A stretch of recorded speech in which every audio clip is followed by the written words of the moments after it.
Hi, I'm Sean from DishonorableSpeechandPolitics.com, and I already have a 3-part video series in which I ruin children's stories for everyone, so I figured, hey, why not have a 4-parter ruining humor too?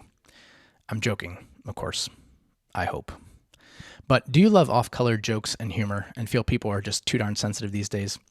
Or are you more on the side of thinking people such as comedians should be more sensitive to the fact that their words can be hurtful and there can be real-world negative effects from their jokes? Well, I'm here to tell you you're both right, in a way, at least in my opinion. In this video series, I'll talk about how jokes and humor and reactions to jokes and humor can ultimately support hate or love, that is, value destruction or value building. And in this first video, I'll go over a framework for how we might determine for ourselves which one we think it is, hate or love. My hope is that considering things as supporting hate or love may help us evolve past simple yelling at each other, which probably supports hate. By the way, I will be telling a few jokes in these videos. In the second video in this series, I'll use the framework from this first video to go in depth to examine humor in a couple of specific situations. And yes, that's going to include diving right into the controversy around Dave Chappelle and his trans jokes, so buckle up, it's going to be a bumpy ride. In the third video, I'll talk about a range of different jokes and circumstances under which they may or may not be dishonorable. Some of the kinds of jokes I'll consider include blonde jokes, knock-knock jokes, dad jokes, dead baby jokes, Chuck Norris jokes, love me some Chuck Norris jokes, bathroom humor, risque double entendres, slapstick, pranks, self-deprecating humor, Jewish jokes, impersonations, sarcasm, mocking, yo mama jokes, jokes about people seen as victims, jokes about people seen as abusers or oppressors, and more. And finally, in the fourth video, I'll talk about the dishonor that can be present in how audiences react to humor, such as noisily objecting to and walking out of a comedy show. By the way, all the jokes I'm going to share here are simply for the sake of academic discussion, science if you will, and if you laugh at any of the tasteless or malicious ones, you're a bad person. In fact, for those kinds of jokes that, again, I'll be presenting for purely academic purposes, I'll put up on the screen a bad person alert so you'll be able to identify yourself as a bad person if you laugh at them. This is a joke, of course. Okay, so maybe you're not a bad person, but it might be interesting to try to come to know yourself better by giving some thought as to exactly why you laughed. Or not, it's up to you. And for those who may find these tasteless jokes truly offensive and who don't laugh, I'll be putting up a potentially offensive warning on the screen before telling them, but I encourage you to push through and try to build your emotional resilience to hearing such jokes, even if you think they're destructive. Okay, first, the really boring part, definitions. What I'm going to try to do in this video series is differentiate honorable from dishonorable jokes or humor, so I feel we should at least define honorable and dishonorable humor. Similarly to how I define dishonorable speech, I define dishonorable humor as humor that ultimately supports hate and value destruction over love and value building. And yep, you guessed it, honorable humor would be humor that supports love and value building over hate and value destruction. Now, what do I mean by value? Here's you, Sean. I define blah, blah, blah, blah. Here's me clicking ahead to the good part. Thank you very much. I define value as how ultimately useful something is to people in supporting and promoting life, upholding individuals' rights to their own bodies and the products of their efforts, and gaining positive experiences, where positive can be objective if it helps avoid death, or subjective. Okay, so it's the ultimately supports hate that's going to be the real kicker for figuring out if a joke is dishonorable or not, because many jokes will have both value building and destroying aspects of them. But we're going to look at the net effect or sum total of each joke. What sorts of things should we consider for determining whether a joke is dishonorable or not? Well, I'm glad you asked. I'm going to tell you what I think we should consider, first in the form of a list, and then I'll go through each item on the list in more detail. Number 1, who was telling the joke, to whom, and under what circumstances? Number 2, what was the intent behind the telling of the joke? Was it ultimately for more hateful or loving reasons? Number 3, what's the apparent audience reaction? Do people seem to get upset, be indifferent, or do they laugh? And the audience can include who the joke was about if it was about a particular person or group of people. Number 4, what might the effects be beyond apparent audience reaction, such as are people more likely to do hateful actions after hearing a certain joke, in particular towards the subject of that joke? First, to determine if there's likely to be a net value increase or decrease from telling a joke, I believe we need to consider the source of the humor, such as if it's a politician, a comedian, or an everyday person. I've ranked the different sources of jokes in terms of who I generally believe should be held to the highest standard down to who should be held to the lowest standard in terms of what's dishonorable to say publicly. Number 1, journalists. They have a broad audience and, at least in theory, people go to them for the truth. Number 2, politicians. They also have a broad audience and I have no comment as to whether people go to them for the truth or not. Number 3, business people, in particular in regards to their business sector or the economy, where misinterpretation of humor could result in negative effects. Number 4, celebrities, including social media influencers, who can have a broad audience and aren't necessarily expected to be joking all the time. Number 5, comedians, who can have a broad audience and, at least when performing, people expect to be making jokes, including some that may be a little edgy if that's in the comedian's track record or advertised as a disclaimer for the show. Number 6, everyday people who generally don't have a broad audience, for instance, while joking with a clerk at the grocery store with others in line behind them. And number 7, academics or professors. Yes, I believe professors can talk the most crap, as long as it's in the name of science. Professor Sean here, reporting for duty. I have a PhD in engineering, but I'm not a professor, actually. Now, why the different standards for the different categories of people? Well, we're trying to assess net value builder destruction, and the media and politicians generally have the biggest lever arm to affect value building, and even more so, I believe, value destruction. So in their overall equation of adding up the value building and destroying, I believe that should be taken into account. For instance, if a politician stands in front of a crowd and jokes about their opponent being an idiot, that's likely to have a more negative effect than if it's some random guy that people don't know making the same joke in front of the same crowd. At the very least, the politician telling the joke supports that it's okay for our leaders to make dishonorable jokes, which probably makes more people feel like they have permission to do the same than if some random non-famous person made the same joke. One other aspect to consider about the source of the humor is whether they're a member of the group they're joking about, such as a Jew telling Jewish jokes, and the same goes for the audience. For example, is it an all-Jewish audience? Are there some Jews or no Jews? Sorry, Jews, I'm not Jewish, and I'm going to pick on you a bit as an example in this video series, but let's be honest, you've endured worse.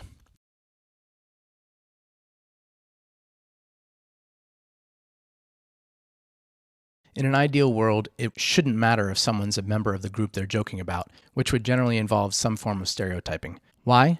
I believe if someone has good intent, has good rapport with the people they're joking with, and believes those people have good intent, then they can all laugh together about some generalities that they notice about different groups of people, which is basically what stereotypes are, and do it in a non-hateful way.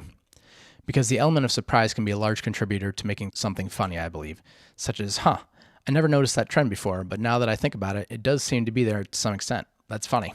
In the real world, I think a problem arises in that if someone's part of the group they're joking about, then we feel it's obvious their joke isn't meant in a hateful way. While if they aren't part of the group, who knows what their real intent is, and we can't let them get away with it if their intent is bad. So let's just make a rule that non-Jews can't tell Jewish jokes. Okay, well, I'm just going to put this out there. That rule likely has some hate, or at least fear behind it. Maybe it's a fear that if the joke teller has bad intent and we let them get away with it by not punishing them and trying to shut them down for it, we're bad people. Or maybe it's a hate of ourselves for secretly liking the joke, and the only thing we think can make that okay is if a Jew told the joke. Or we hate how we were picked on at some point in our lives, and so we search out every opportunity to defend against people potentially being picked on in the world. I don't know exactly what the hate and or fear would be for a given person. I just feel like it's there in some form when we make blanket rules like non-Jews aren't ever allowed to tell Jewish jokes. By the way, Seinfeld has an episode in which a comedian converted to Judaism just to be able to tell Jewish jokes, or so Seinfeld suspected. And Seinfeld didn't seem very happy about it, that hater. Anyway, getting back to determining if a joke is dishonorable. In addition to who's telling the joke, I believe we need to consider the audience. Is it a private audience that the joke teller trusts to hold things in confidence, or is it a public audience capable of spreading to most people in the world via the internet? For instance, if Elon Musk made a joke in private to a trusted friend about how Tesla's stock price had just gone into ludicrous mode, that would be different than if he made it on Twitter, where tone can be difficult to accurately assess, and investors may try to find some hidden meaning behind Mr. Musk's words, which could have negative economic consequences. Circumstances can also affect whether a joke is dishonorable or not. For instance, a man could joke with his wife, who he has a great relationship with, that he only married her because of her cooking. Or he could make that same joke with her when the relationship is in the toilet and she's feeling terrible about it. The latter circumstance would likely make the joke dishonorable. It'd be out of rapport and come across as pretty insensitive, I would imagine. Okay, so after the source of the humor, the audience, and the circumstances, let's talk about intent. In my opinion, if the intent is hateful or to hurt, the joke is dishonorable even if everyone in the world likes it and thinks it's great. The joke was meant to cause value destruction, and just because the joke teller didn't get the result with it they were hoping for doesn't make it honorable humor. I believe we can never 100% know someone's intent, but I do think we can know it beyond a reasonable doubt. For instance, if someone you know says in a serious way, "I'm making these jokes because I hate N-words," or some other slur, then you might think, okay, I believe you. But I don't think that happens too often. And I believe it's generally best to give someone the benefit of the doubt on what their intent really was. On the flip side, if you're telling a joke and have or believe you have good intent in doing so, that doesn't automatically make it honorable, I don't think. Maybe you totally misjudge your audience and that they would take the joke negatively. Before we get to audience reaction, though, let's look at people's possible intents in telling jokes.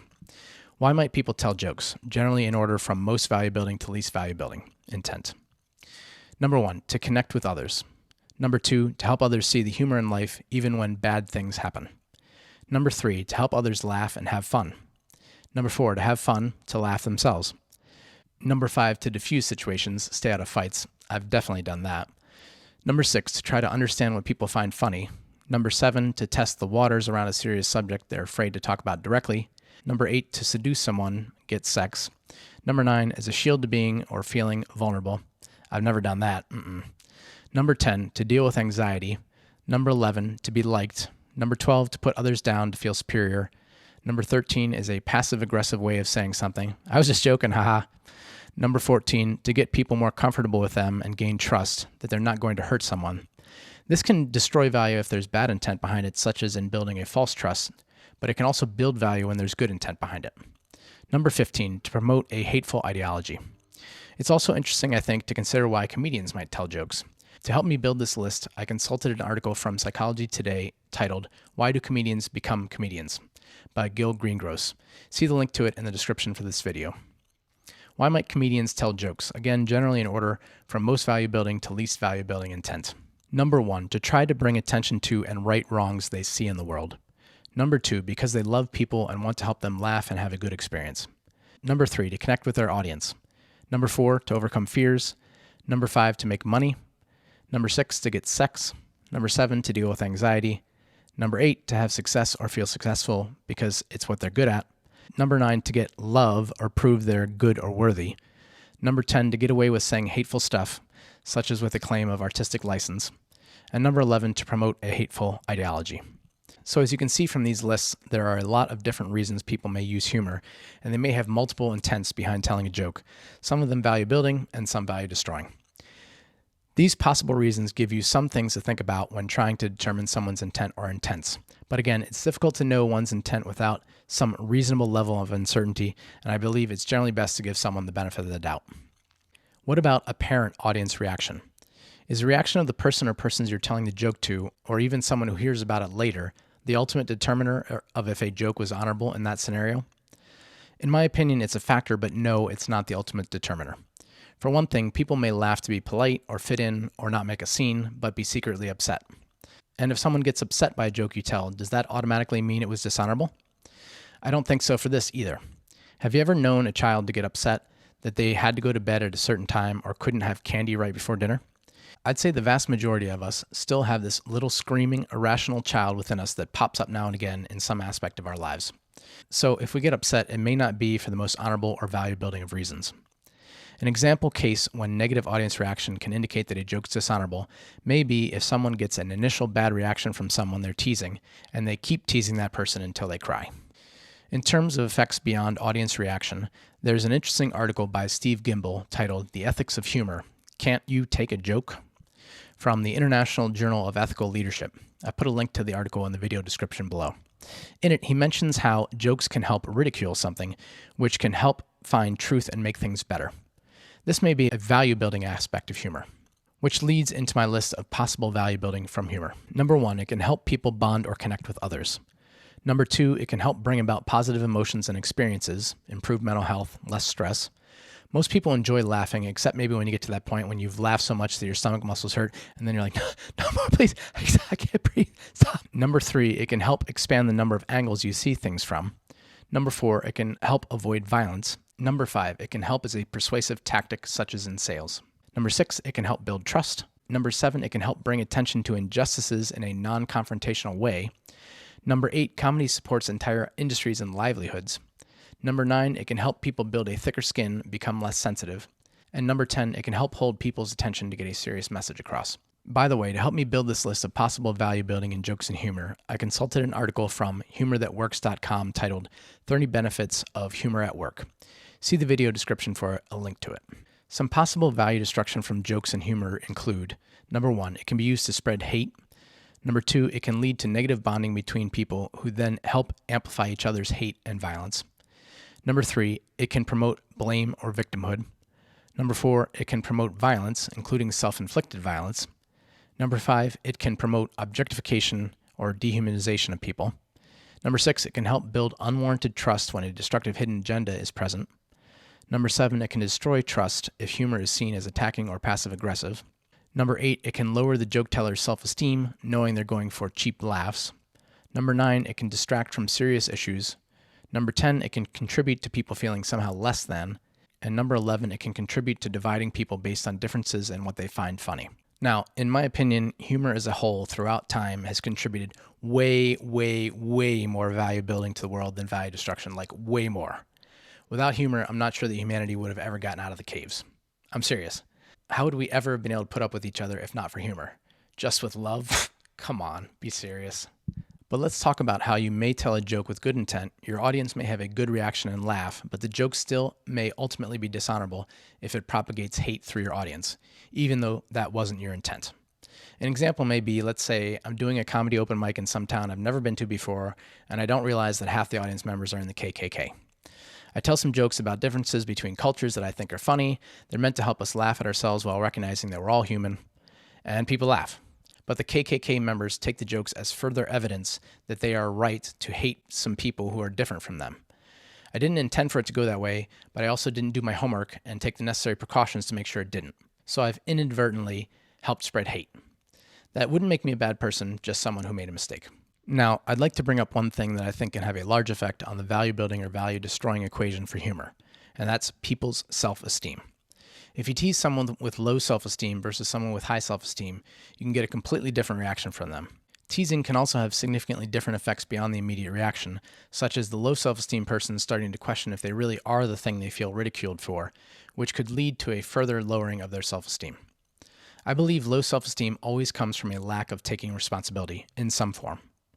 So that would mean that if you want to raise your self-esteem, take responsibility for something, in particular, for your emotions. And I believe people raising their self-esteem is a great way to build value in the world. The higher your self-esteem, generally the more positive your experiences of life are going to be. Getting back to the beginning of the video when I mentioned some people thinking others are too sensitive about jokes and other people thinking joke tellers aren't sensitive enough to the effects of their jokes, how does this relate to self-esteem? Well, in my view, neither side is taking full responsibility for their emotions. At the same time, both sides may have valid points. This is how I said you're both right in the beginning of the video. There'd be a certain amount of value built by people taking responsibility for their emotions, such as in not being so sensitive about jokes, and there'd be a certain value built if people had more empathy, compassion, and consideration for each other, and were more sensitive to how their jokes may affect others. By the way, empathy is actually a tool you can use to help you take more responsibility because when you try on what things are like for others, it can help you more fully understand the effects of your actions. So, in a way, both sides are arguing for some responsibility, just not full responsibility, in my opinion. You're both right about different parts of the picture, at least how I see it. Now, before I bring this video to a close, here again are the questions I propose we try to answer to determine if we believe a specific joke is dishonorable or not. Number 1, who's telling the joke to whom and under what circumstances? Number 2, the intent behind the telling of the joke. Was it ultimately for more hateful or loving reasons, remembering to give people the benefit of the doubt? Number 3, the apparent audience reaction. Do people seem to get upset, be indifferent, or do they laugh? And the audience can include who the joke was about if it was about a particular person or group of people. Number 4, effects beyond apparent audience reaction, such as are people more likely to do hateful actions after hearing a certain joke, in particular towards the subject of the joke. Now that we have this proposed framework, in the second video in this series, I'll go in depth in considering these questions in specific situations, including Dave Chappelle's trans jokes. Thank you for watching.